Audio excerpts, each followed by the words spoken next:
Un chat grand, noir et gros.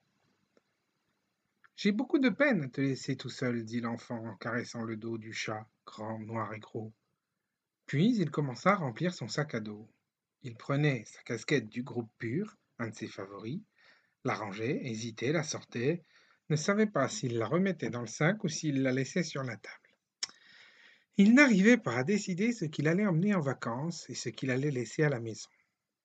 Le chat, grand, noir et gros, le regardait avec attention, assis sur le bord de la fenêtre, son endroit préféré. J'ai pris mes lunettes pour nager. Zorba, t'as pas vu mes lunettes? Ah ben non, toi tu les connais pas, tu n'aimes pas l'eau. Tu sais pas ce que tu perds. La natation est un des sports les plus amusants. Des croquettes? Proposa l'enfant en prenant une boîte de croquettes pour chat. Il lui servit une ration plus que généreuse. Et le chat, grand, noir et gros, se mit à mastiquer lentement pour faire durer le plaisir. Quelle croquette délicieuse, craquante, au bon goût de poisson. C'est un garçon formidable, pensa le chat la bouche pleine. Comment ça, un garçon formidable? Le meilleur, corrigea-t-il en avalant. Zorba, le chat grand, noir et gros, avait de bonnes raisons de penser cela de cet enfant, qui dépensait son argent de poche en délicieuses croquettes, qui nettoyait la litière de la caisse où il faisait ses besoins, et qui l'instruisait en lui parlant de choses importantes. Ils passaient de longues heures ensemble sur le balcon à regarder l'activité incessante du port de Hambourg, et là, par exemple, le garçon lui disait: Tu vois ce bateau, Zorba? Tu sais d'où il vient? Du Libéria, un pays d'Afrique très intéressant parce qu'il a été fondé par des hommes qui avaient été des esclaves. Quand je serai grand, je serai capitaine d'un grand voilier et j'irai au Libéria. Tu viendras avec moi, Zorba. Tu seras un bon chat de mer, j'en suis sûr. Comme tous les enfants des ports, il rêvait de voyager dans des pays lointains. Le chat, grand, noir et gros, l'écoutait en ronronnant et se voyait aussi à bord d'un voilier sillonnant les mers. Oui, le chat, grand, noir et gros, avait beaucoup de tendresse pour le garçon et il n'oubliait pas ce qu'il lui devait dans la vie. Zorba avait contracté une dette exactement le jour où il avait quitté le panier dans lequel il vivait avec ses 7 frères. Le lait de sa mère était tiède et doux, mais lui, il voulait goûter des têtes de poisson que les gens du marché donnaient au grand chat. Il ne pensait pas en manger une entière, non, il voulait juste la traîner jusqu'au panier et là, miauler à ses frères.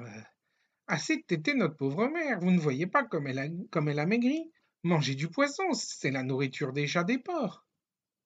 Peu de temps avant de quitter le panier, la mère lui avait miaulé très sérieusement: Tu es agile et malin, c'est très bien, mais tu dois faire attention de ne pas sortir du panier. Demain ou après-demain, les humains vont venir décider de ton destin et de celui de tes frères. Ils vont sûrement vous donner des noms sympathiques et vous serez assuré d'être nourri. C'est une grande chance de naître dans un port, car dans les ports, on aime et on protège les chats. La seule chose que les humains attendent de nous, c'est que nous éloignions les rats. Oui, mon enfant, être chat de port est une grande chance.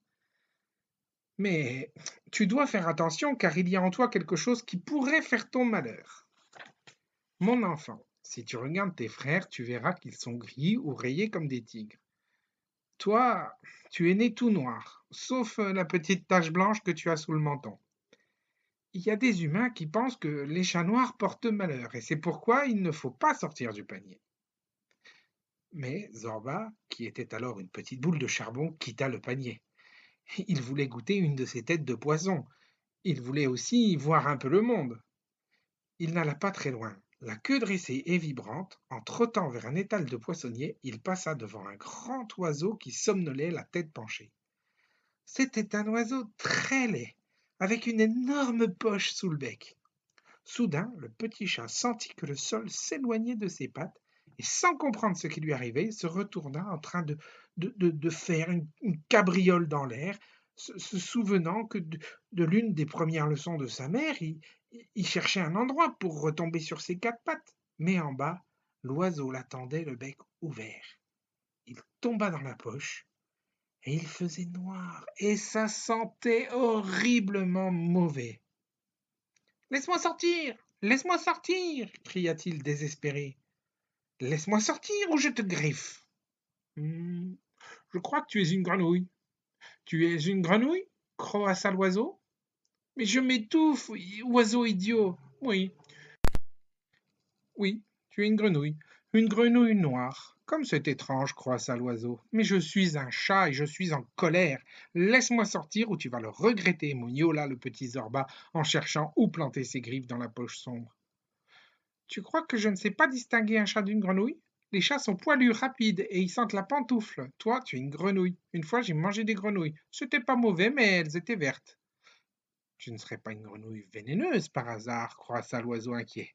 Oui, oui, je suis une grenouille vénéneuse, et en plus je porte malheur. Quel problème! L'autre jour j'ai avalé un hérisson vénéneux et il m'est rien arrivé. Le problème, bon, je t'avale ou je te recrache, renchérit l'oiseau.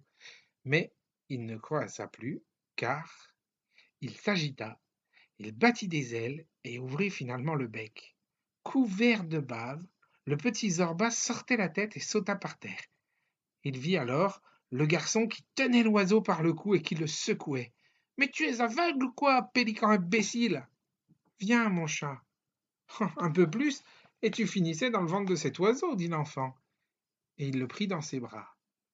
C'est ainsi qu'avait commencé cette amitié qui dura plus que 5 ans. Le baiser de l'enfant sur sa tête éloigna ses souvenirs. Il le vit enfiler son sac à dos, marcher vers la porte, et de là lui dire encore un petit adieu. Dans 2 mois, je penserai bien à toi tous les jours, Zorba, je te le promets. Au revoir, Zorba, au revoir, mon gros, crièrent les deux petits frères du garçon. Le chat, grand, noir et gros, entendit qu'on fermait la porte à double tour et il courut jusqu'à la fenêtre, sur la rue, pour voir sa famille adoptive avant qu'elle ne s'éloigne. Le chat, grand, noir et gros, poussa un soupir de satisfaction. Pendant 2 mois, il allait être le seigneur et maître de l'appartement. Un ami de la famille viendrait tous les jours lui ouvrir une boîte de nourriture et changer sa litière. 2 mois pour se prélasser dans les fauteuils, sur les lits, ou sortir sur le balcon, grimper sur les toits, aller jusqu'aux branches du vieux marronnier et descendre le long de son tronc jusqu'à la cour, où il retrouverait les autres chats du quartier. Ah, il allait pas s'ennuyer, pas du tout. C'est ce que pensait Zorba, le chat grand, noir et gros, car il ne savait pas encore ce qui allait lui tomber dessus très bientôt.